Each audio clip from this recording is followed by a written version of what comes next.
Hey YouTube, it's Dr. T stopping by for another quick video. Today we're going to talk about understanding bullet setback. Okay, yesterday I inserted two pictures, one with a series of bullets that show what the bullet setback eventually looks like. And then I showed you two bullets compared side by side, one showing what a setback looks like. Okay, so there are some components that make up your ammo. You have the bullet, the casing, the powder, and the primer, okay? The cartridge's projectile is pushed deeper into the casing, which is what we're calling a setback, okay?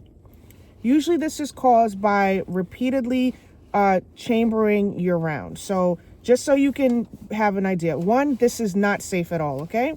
And we're having this conversation because I want you guys to be aware so you avoid this from happening. So what happens is the bullet gets pushed into the casing, which builds up pressure, which can lead to an explosion, and it can lead to you being injured, okay? So understanding how this is happening. So you're rechambering that same round over and over. So say you're headed out for the day, you grab your firearm, and you drop the slide, you insert your magazine, you drop the slide, your ammo's loaded into the chamber, okay? And now you do this every single day for months. Then you come home, before you relax, you come home, you drop the magazine, and then you pull the slide back, your ammo pops out of the chamber, and you do this over and over again for months. So you're rechambering the same round. And then at the end of the day, you're putting that ammo that you took out of the chamber back into the magazine. So rinse and repeat every day for months. Some people do not change the ammo in their firearm for years or months, whatever your schedule is that you have set. You just picture you doing this for a long period of time. And eventually what can happen is that bullet gets pushed into the casing further and further. And it can lead to, damaging your firearm, again, injuring yourself and, messing up your firearm, okay?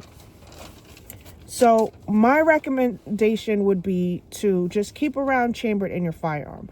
You guys know, I always refer to Glocks because they have what's called LCI, which is loaded chamber indicator, okay? So just picture your Glock, right? Or if you can, look at your Glock, right? On the right side of your slide, if your ammo is loaded into the chamber already, on the right side of your slide, just run your finger up and down the slide, right? On the right side, you'll feel a little lump. That's your LCI. That's your loaded chamber indicator to let you know that your firearm is loaded. Now, if you release your magazine, pull your slide back, eject the ammo, you'll see that now the LCI, that little tab on the right side of your slide, is flat. So you'll be able to see now that when it's loaded, it has a little lump. When it's unloaded, it's flat. So that's your indicator so that you know that there's a round in your chamber or not. So I know for me, when I started carrying, I was just like, I felt like I was obsessed. Every morning I had to rack the slide. I had to check it, make sure that ammo was in the firearm. Another thing you can do is a lot of firearms, if you turn them, your pistol on its sideways, you can see that there is a round in the chamber because there's a space between the slide and the frame of your firearm, okay? So I just wanted to share these little tips with you so that hopefully it'll be helpful for those who are constantly rechambering and just doing this over and over and over. And I know there's a popular round that I mentioned before, the Hornady rounds. And again, I don't have anything against that. Especially for those who live in New Jersey and they cannot have jacketed hollow points, right? And they have to carry full metal jackets. So that's the round that usually, people in New Jersey have to carry. But I just wanted to share this with you because for those who are in other states that use not just Hornady, but any round, because this can happen to any round that we carry. If you're excessively chambering and unchambering that same round that's in your firearm, some do the +1. So whatever your round count is, 15 +1 or 10 +1, that extra round that's constantly being rechambered and rechambered, just take a minute, look at it, make sure that there isn't any bullet setback.